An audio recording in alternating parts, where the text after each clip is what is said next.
একটা মানুষের বাড়িতে গিয়ে একবার তাদের সাথে কথা বলে তাদের খোঁজ নিয়েছে পরিবারের লোকেরা কেমন আছে, তাদের কিছু লাগবে কিনা? বিজেপি মানুষের সাথে নেই, বিজেপি মানুষকে টাইট করতে আসরে নেমেছে। আপনি তৃণমূলকে টাইট করুন, আপনি লড়াই করছেন তৃণমূলের সাথে লড়ুন। আপনি বাংলার মানুষকে শিক্ষা দিতে গিয়ে তৃণমূলকে শিক্ষা দিতে গিয়ে বাংলার মানুষকে শিক্ষা দিচ্ছেন। 1905 সালে বঙ্গবন্ধু যেদিনকে লর্ড কার্জন এখানে বঙ্গভঙ্গ আন্দোলন করার চেষ্টা করেছিল, ছ বছর ধরে সে প্রতিরোধ করে বাধ্য হয়েছিল 1911 সালে এখান থেকে রাজধানী দিল্লিতে তুলে নিয়ে যেতে। সেই ব্রিটিশরা যেটা বাংলায় বিভাজনের রাজনীতি করে বাঙালির মেরুদণ্ডকে হেরাতে পারেননি, আপনারা তো কোন ছাড়?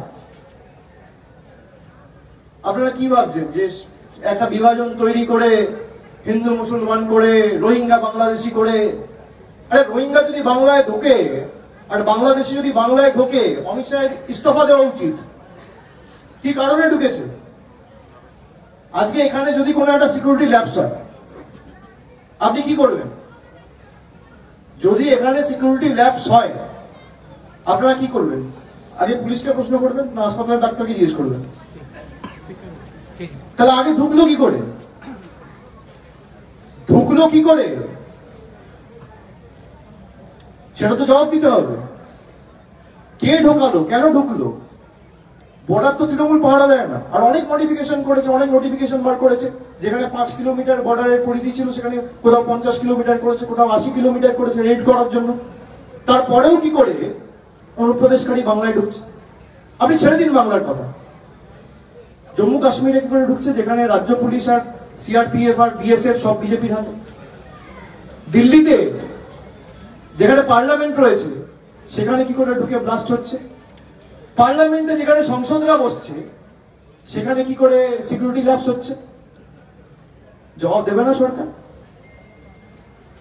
নোটবন্দি নিয়ে নিজেদেরকে জিজ্ঞেস করুন না যে আমরা সবাই চেয়েছিলাম কালো টাকা ধ্বংস হোক। আজকে সরকারকে বলুন খালি ডেটাটা রিলিজ করতে, যে কত কালো টাকা তারা বিদেশ থেকে ফিরিয়ে এনেছে আর কত কালো টাকা ছিল আর কত ধ্বংস হয়েছে। প্রধানমন্ত্রী বলেছিল এই যে সমস্ত কাজ ইডির অ্যাটাচমেন্ট আছে 2024 নির্বাচনের আগে সব প্রার্থীদের ফোন করে বলেছিল এই টাকা মানুষের মধ্যে বিলিয়ে দেবো। ক পয়সা মানুষের মধ্যে বিলিয়েছে? 5 বছরে কোনোদিন শুনেছেন বিজেপির একটা পার্টি অফিস ভেঙে পড়েছে? বিহারে ব্রিজ ভেঙে পড়ছে, মহারাষ্ট্রে ব্রিজ ভেঙে পড়ছে, বিজেপির একটা পার্টি অফিস তো ভাঙে। তার কারণ কি? মানুষের টাকা নয় ছয় করে এরা বড় বড় পার্টি অফিস তৈরি করেছে, নিজেদের পকেটে পড়েছে। পৃথিবীর সব থেকে করাপ্ট পার্টি হচ্ছে ভারতীয় জনতা পার্টি। যেদিনকে ক্ষমতা থেকে যাবে সেদিনকে প্রকাশ্যে সামনে আসবে।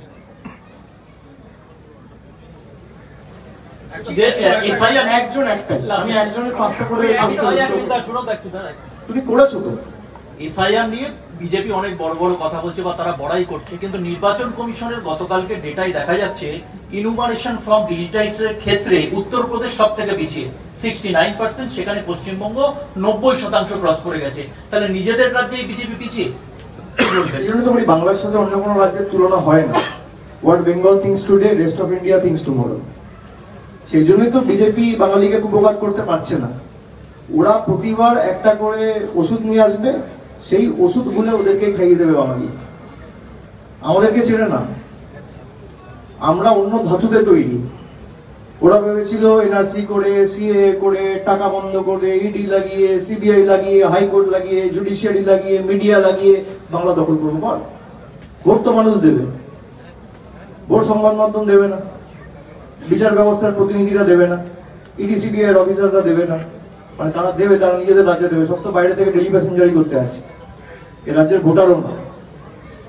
আপনারা 11 বছর ক্ষমতায়, আচ্ছা তৃণমূল তো 14 বছর ক্ষমতায় রাজ্যে। 2011 সালে ক্ষমতায় এসেছিল 13ই মে, প্রায় 14 বছর হয়ে গেছে, 14.5 বছর। আমরা তো আমাদের রিপোর্ট কার্ড তুলে ধরেছি, আগামী দিনও ধরবো। বিজেপি 11 বছর ক্ষমতায় কেন্দ্রে বাংলার জন্য কি করেছে? যে 4টে রেলের প্রকল্প উদ্বোধন করেছে সেটা মমতা ব্যানার্জি ছিল বলে হয়েছে। মমতা বন্দ্যোপাধ্যায় রেলমন্ত্রী থাকাকালীন এই প্রকল্পগুলো শুরু করে দিয়ে এসেছিল। আপনি আসুন না সংবাদ মাধ্যমের বিতর্কে আসুন, আমার সাথে কথা বলুন।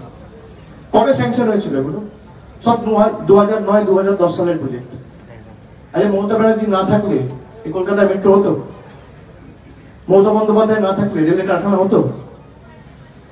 বিজেপির যদি এতই উদার, তাহলে গরিব মানুষের 100 দিনের টাকা হাইকোর্টের অর্ডারের পরেও আপনারা ছাড়ছেন না কেন? এই একটা প্রশ্নের একটু উত্তর দিয়ে দিই বিজেপি। হাইকোর্টের আগে বলতো তৃণমূলের লোকেরা পঞ্চায়েতে দুর্নীতি করেছে, তাই আমরা 100 দিনের টাকা আটকে রেখেছি। আমি বললাম যে ঠিক আছে, আপনাদের তর্ক যদি সত্যি ধরেও নি, সঠিক ধরেও নি, তাহলে হতে পারে 500 জন, 1000, 5000 লোক দুর্নীতি করেছে, তার জন্য আপনি 2,64,00,000 জব কার্ড হোল্ডারকে শাস্তি দেবেন, তা তো হয় না। হাইকোর্ট বলে দিয়েছে তোমাকে 100 দিনের টাকা চালু করতে হবে, তারপরও বিজেপির কেন্দ্রের সরকার টাকা চালু করেনি। তারা সুপ্রিম কোর্টে গেছে চ্যালেঞ্জ করে, সেই এসএলপি কে সুপ্রিম কোর্ট ডিসমিস করে দিয়েছে। মানে সুপ্রিম কোর্টের আদেশকেও এরা মানছে না। এদের এত উদ্ধত্ত অহংকার। মানুষ দেখুক, টাকা তো আমরা আদায় করে ছাড়বো, কারোর বাপের টাকা না, কারোর কাকার টাকা না, কারোর মামার টাকা না, টাকা সাধারণ মানুষের। আর টাকা তৃণমূল কংগ্রেস বাংলার টাকা আদায় করে ছাড়বে। আপনার যত ক্ষমতার শক্তি আছে আপনি প্রয়োগ করুন, মানুষ আর তার যা শক্তি আছে প্রয়োগ করবে, কার কত ক্ষমতা দেখা যাবে আগামী দিনে। ইলেকশন কমিশন অভিযোগ করছে, বিজেপিও করছে যে বিএলওদের যে প্রাপ্য টাকা সেটা রাজ্য সরকার দিচ্ছে না, বিএলওরা টাকা পাচ্ছে বলে এই অভিযোগ ইলেকশন কমিশন করছে।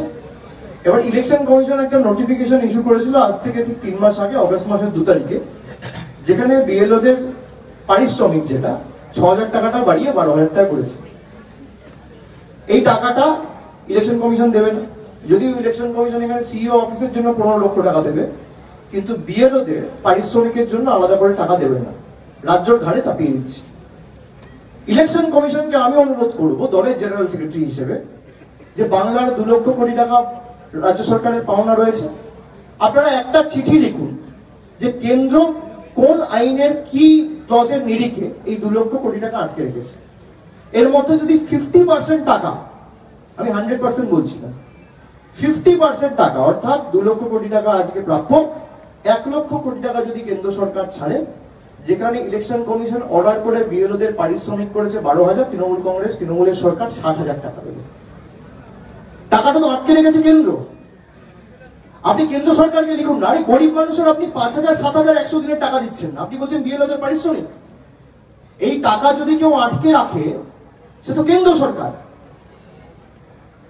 এই যে ডিএ নিয়ে মামলা হচ্ছে, জানা উচিত কি প্রতিকূলতার মধ্যে দিয়ে সরকার চলছে। এই 2 লক্ষ কোটি টাকা যেটা বাংলার পাওনা, এ তো বিজেপির নেতাদের পৈতৃক সম্পত্তি না, মানুষের টাকা। আপনি 50% টাকা ছাড়ুন।